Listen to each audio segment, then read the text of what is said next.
S tiger सनातनी राजपुरोहित समाज रो गौरव धर्म सेवा न सांस रो प्रतीक 18 दिसंबर वो दिन जद गांव में थालीबाजी आसमान में गूंज उठी शंख ध्वनि क्योंकि उस दिन जन्म लियो वो वीर जो अन्याय देखे तो मौन नहीं रणघोष करे। नाम एस टाइगर सनातनी काम ऐसा कि हर दिल झुक जावे, हर गाय की सेवा में तन मन धन सब समर्पित कर देवे, स्वार्थ नहीं संस्कार और संसार बसायो इन्होंने, जहाँ दूसरों की मदद ही पूजा है, न्याय खातिर लड़ना ही आराधना, हर बहन बेटी की इज्जत इनके लिए मान नहीं मर्यादा है, जहाँ कोई आवाज दबे वहाँ ये सबसे पहले डटकर खड़ा हो जावे।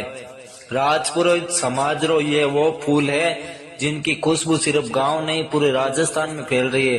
लोग बोले आज के टाइम में ऐसे लोग मिलते नहीं, पर जब ऐसे टाइगर दिखे तो यकीन हो जावे कि धरती पर देवता आज भी चलते हैं। थारो स्वभाव, थारो संस्कार, थारो जज्बो सब मिलके एक प्रेरणा बन गयो। भगवान करे थारी हर सांस में धर्म री खुशबू रहे अने थारा हर कदम अन्याय पे वार करे।